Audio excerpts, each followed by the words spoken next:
want to be on the news. Don't put me on camera. Not sure if this fits, but wasn't sure where else it would. I was standing in line to get into the supermarket today, and the person just before me was a surly older gentleman who was not wearing a mask or facial covering, and appropriately wearing a biker jacket with a big patch that read, "Freak Helmet Laws." The store has someone at the door, usually a teenager or an elderly greeter, whose job it is to ensure everyone entering the store has a face covering per their nationwide corporate mandate and under our state law. As the man arrived at the greeter, who could not have been a day under 65, she said, "Excuse me, you need to have a face covering to enter." He said to the old woman in this macho, authoritative voice, "No, I don't. It's okay," and tried to walk into the store. The old woman goes, "Actually, sir, you do. It's not just policy anymore, it's the law." And he starts spouting off about how it's an unconstitutional law and how the greeter isn't in a position to enforce laws. A minute or two pass and people further back who can't see what's happening at the front of the line are getting restless. They begin to try and see what's happening. The guy is saying, "Look, you're holding the line. If the masks really do work, then everyone who's wearing one is safe, right? And if they don't, then why do you care?" And she was getting kind of desperate at this point and said, "Well, sir, because I could lose my job if I let you in there." This is where I come in. I hadn't spoken up before because this was a big guy and I'm just a student who's no good in the confrontation. I figured adding myself to the mix would only make the situation worse. So I took up my phone and started recording. I figured he would be less likely to do something violent to the greeter or escalate further if he knew he was on camera. Here's what I had forgotten. I was wearing a shirt from a 5K that was sponsored by our local news, so I had Channel X Eyewitness News in huge print across the front. The guy's wife goes, "Good Lord, Howie, the news is filming. What if my work sees this? Jesus." So he turns to me and starts telling me he doesn't consent to be on TV. And starts making a speech how we're all treading on the Constitution, not respecting people's rights to bodily autonomy or privacy. I'm trying to tell him I'm not with the news, and he's like, "I don't care if you're on the clock or not. I don't want to be on camera, and I won't be forced to wear anything I don't want to wear." But did we forget that this is America? Now this is where it got crazy. The line stretched all the way around the building, and people towards the end were realizing it hadn't moved in a while and were coming up to investigate. An even bigger, more macho guy comes lumbering up and asks what the problem is. Sees this guy going off at the terrified elderly greeter, me shaking, holding my phone, and is like, Sir, what's the problem now? People are trying to shop."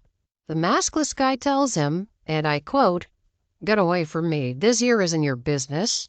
The much more macho guy proceeds to whip out a badge and identify himself as an off-duty police officer, and that the law is, in fact, his business.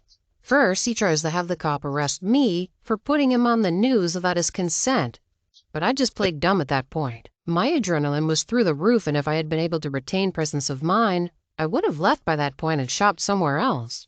The biker guy is now saying to the cop, "This isn't what you went to the academy dreaming about, man, is it? You're not stopping bad guys, you're forcing regular people to go against their beliefs."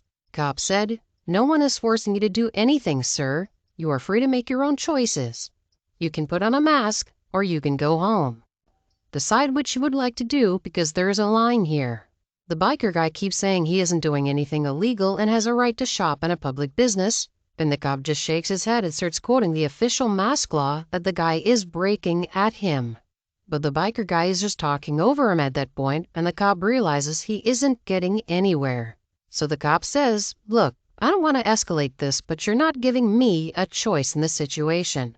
If you won't leave of your own volition, you're trespassing," and starts explaining what will happen. The biker guy is ready to stand firm and says he knows he's in the right, but his wife is smarter and says, "Jesus, Howie, are you insane? The man's a police officer," and very ashamedly apologizes as she forces him to leave with various threats. Took nearly 15 minutes to get into the store. Caused a major backlog of shoppers, and made a poor elderly woman fear for her safety. Just wear the mask or get your groceries delivered. I mean, seriously, people, of all the hills to die on, here's a good theoretical question. If you're LP, You're standing there in line watching this macho guy with the Freak Helmet Laws biker jacket on going at this elderly woman about not wearing face masks. What would you have done in that moment? Would you have said something? Would you have done something? Would you maybe try and just wait it out? Let me know what you would have done in the comments below. Mormon missionary gets mistaken for a cop. In the mid-2000s, I was a Mormon missionary. If any of you have knocked on your door, you know the type. A pair of young men wearing white shirts, ties, and dark slacks with a very naive look on their smiling faces, and asking if you want to change churches. Sometimes mistaken for Jehovah's Witnesses. Often knocking at the most inconvenient times. Usually trying their best to do what their culture has told them is their God-given duty. I was living in the Cincinnati area. My companion and I rode bikes wherever we went. In the summer, it can be pretty hot and humid. We didn't have many wardrobe options. The uniform is the uniform after all, but we could wear short-sleeved white shirts, still with a tie and dark slacks. Riding our bikes, we had pretty nice helmets. We had a visor and everything, so posh. Because backpacks were verboten, we would usually wear cross-chest satchels. Coupled with our black name tags, I have to admit we looked a bit like bike cops. Well, I think someone else thought so too. We were pedaling as fast as we could to the next neighborhood for another long day of people not wanting to talk to us. Being a Mormon missionary can be a soul-crushingly monotonous experience. All of a sudden, a speeding car cut right in front of us, making us put on the brakes as hard as we could. A flustered man jumped out of his car and says, "You need to call in a massive case of road rage." Apparently, he encountered a driver in the form of a Karen. He saw us riding down the road and thought he was in luck encountering some bike cops who could call it in. I wish we could have helped him, but we told him that we weren't cops. He looked down at our name tags and a mixture of crestfallen deflation and fear swept over this man's face. He was afraid we were going to ask him if he had found Jesus or something. We apologized that we couldn't help him. Crestfallen, he got back in his car and drove away. My companion and I looked at each other smiling, knowing this would be the most excitement we would have all day. I'm quite curious as to why backpacks were absolutely not allowed in any capacity and why they had to wear cross-chest satchels instead. Is it because backpacks don't look formal enough? I'm sorry, this is like the only detail I'm really taking away from the story. Well, I used to work here 15 years ago. Had myself an inadvertent Sheldon Cooper moment at Home Depot today. For reference, I did used to work there back in 2005. I needed a sawzall for some home demolition work. After waiting 4 hours after ordering online with no pickup-ready message, canceled and went in person. I was wearing my work polo, gray with black sleeves and white shoulders, blue jeans and a black cloth mask with a big, evil, toothy grin across the front. The place was busy, but no line. The home tool section was packed, though. I found my tool, then started going through the blades to find what I needed. Next to me were 2 confused women who had no idea what to get. They turned to me and asked if the blades they chose were any good. I took a moment to explain the difference in quality between bimetal and carbide blades, and how you get what you pay for in quality. They thanked me profusely and laughed. I turned around and someone else immediately started asking about tooth count and job requirements.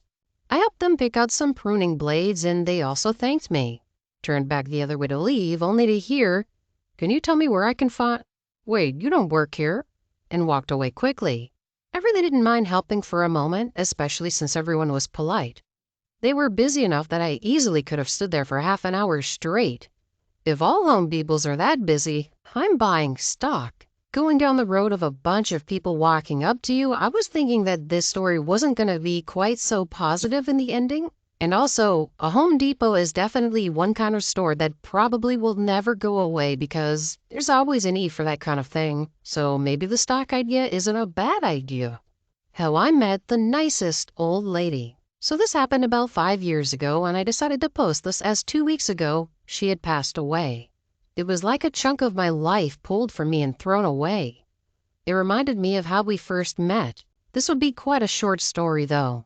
So about 5 years ago, I was dropping off my mom and dad at the airport as it was their 50th anniversary, and about a minute after dropping them off, an old lady opened my car door and gave me her address.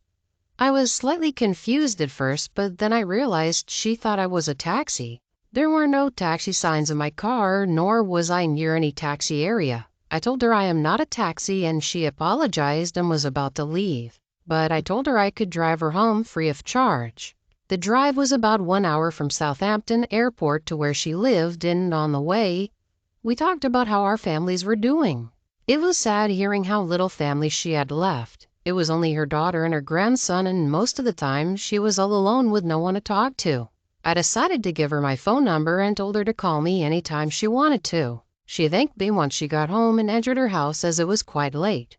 I went home and went to bed as I was tired, and for the next 5 years, we met up, talked, and called each other. But it was when she started not picking up, I started getting worried. I got a call from her daughter that she had passed away, and I was devastated. She was in her bed and she died in her sleep. After her death, the only person I could talk to was myself. My parents are at home and I don't live with anyone, so I was stuck at this point. I wrote this story as more of a remembrance than anything else and to let my feelings out. I hope this wasn't too depressing for anyone. Well, let me preface this by saying my condolences to OP and the lady's family. It was a very beautiful story, and it's almost surprising how, I guess smoothly is a word you could say, it went along, taking them home randomly free of charge, building a bond out of it, being able to talk to each other. It's a beautiful thing, and it was very wholesome to hear.